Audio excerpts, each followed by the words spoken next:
Today, we're going to introduce a really simple concept about why journaling before is important. Journaling before you eat as opposed to after. Now, don't get me wrong, there are going to be times when you forget, when you do not journal before, and you can journal afterwards. It's fine. We're not being perfectionists here. But here's an important concept about why journaling before is recommended. The concept is called cue, routine, and reward.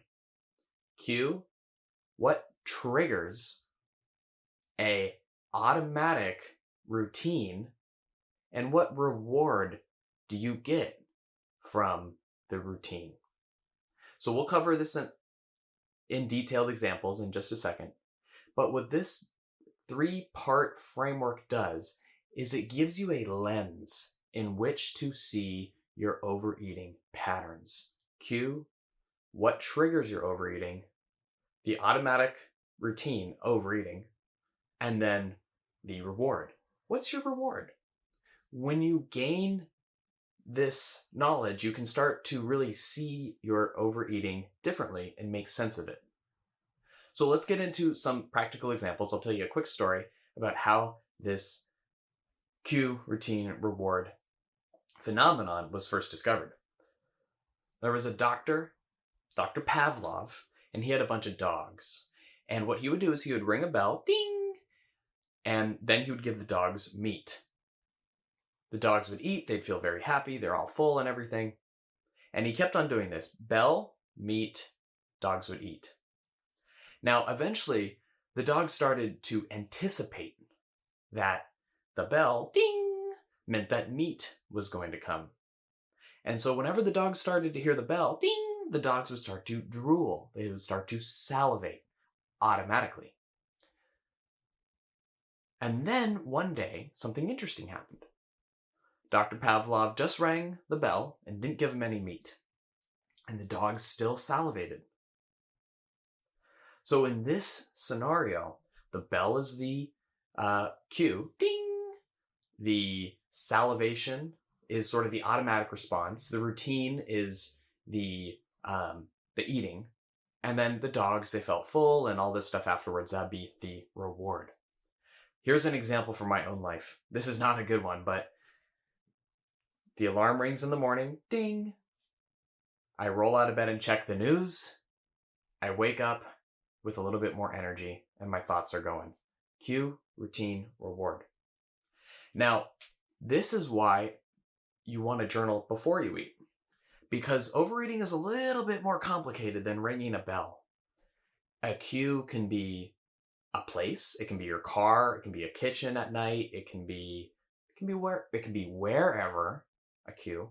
It can be whenever, when you get home from work after a long day, late at night. It can be a feeling. Maybe you feel something in your chest or your throat or your stomach. It can be a thought. There's not enough food.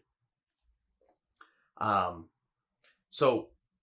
all of these different cues, from time to place to thought to feeling, they can all kind of blend together.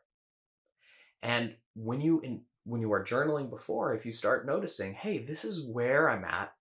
This is when I'm about to eat or overeat. This is what I'm feeling and this is what I'm thinking.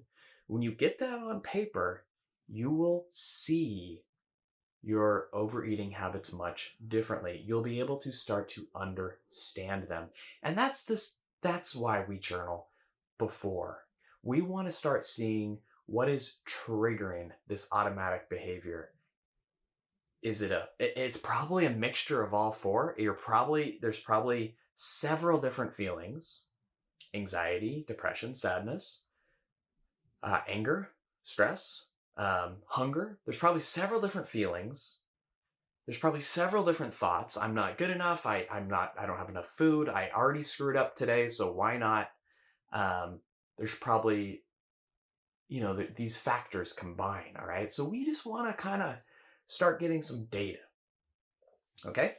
And then finally, of course, if you pause before you journal, you will not go into an automatic cycle because you've paused. Normally, an automatic cycle is that you don't even pause, you don't even think. Don't get me wrong, you might journal and still decide to overeat. You might journal and overeat afterwards. That's gonna happen. It's okay. In the beginning, we're just getting into the habit of journaling. We're getting in the habit of pausing. We're getting in the habit of checking in, noticing what we're feeling and thinking before we eat. So, we're gonna keep these videos pretty short and sweet. If you have any questions, let me know.